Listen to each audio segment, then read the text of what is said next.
साहब हैं सर, जम्मू कश्मीर को लेके केंद्रीय गृह मंत्री ने कई सवाल इंडिया गठबंधन से उठाए हैं, जिसमें कांग्रेस से पूछा गया कि आर्टिकल 370 की वापसी चाहते हैं, स्टोन पेल्टिंग की वापसी चाहती है कांग्रेस। देखिए, हमारे यशस्वी गृह मंत्री अमित शाह जी ने जो 10 सवाल पूछे हैं, मैं उनका पुरजोर समर्थन करता हूं और कांग्रेस को स्पष्ट करना चाहिए। और वो स्पष्ट इसलिए नहीं कर सकते कि उनका बेमेल गठबंधन है, इनकी आपस में विचारधारा मेल नहीं खाती है, लेकिन फिर भी निजी स्वार्थों के कारण से ये गठबंधन केवल अपने स्वार्थों के कारण से करते हैं, तब उनको इस पर जवाब देना पड़ेगा। आज धारा 370 हटने के बाद जिस तरह जम्मू कश्मीर विकास के रास्ते पर आगे बढ़ा है, जिन हाथों में पत्थर होते थे उन हाथों में आज पत्थर ना होकर के विकास के लिए अन्य अन्य माध्यम है, लैपटॉप होंगे, पढ़ने के लिए किताबें होंगी, अपने उज्जवल भविष्य के लिए प्रयास करते हैं। और आज हम कह सकते हैं, कभी हम नारा देते थे जहाँ हुए बलिदान मुखर्जी वो कश्मीर हमारा है।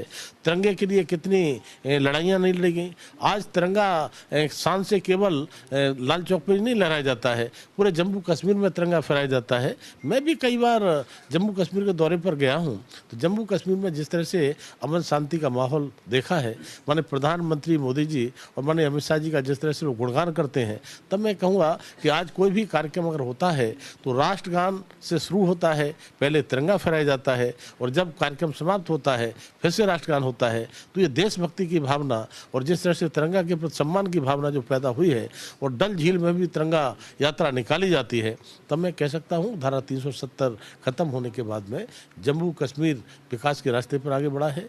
देश के ही नहीं, दुनिया के पर्यटकों की संख्या जिस तेजी के साथ बढ़ी है, तब मुझे कहने में कोई संकोच नहीं कि राहुल गांधी को स्पष्ट करना चाहिए कि धारा 370 के बारे में उनका मत क्या है। इस सवाल मेरा ये है कि हरियाणा विधानसभा चुनाव में सपा की एंट्री हो गई है, कांग्रेस उपचुनाव उत्तर प्रदेश में सीट मांग रही, तो सपा ने अब हरियाणा में सीट मांगी है।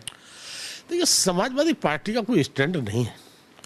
कभी पीडीए की बात करते हैं और मैं कहूँगा कि पीडीए का अभी उन्हें शायद ठीक से पालन तो छोड़ दीजिए, आप उठाकर देखेंगे तो तुष्टीकरण की राजनीति करते रहे हैं। और पीडीए का तो मतलब मेरा तो सीधा सा है कि इनका परिवार डेवलपमेंट अथॉरिटी जैसे बनाने की बात की है, तो आज 5-5 सांसद देखे घर में है, तो कहाँ का लोकतंत्र है, कहाँ का पीडीए है। और क्या राम मनोहर लोहिया ने ऐसा सोचा होगा कि मेरे नाम पर लोग इस तरह से करेंगे जो परिवारवाद की राजनीति करेंगे।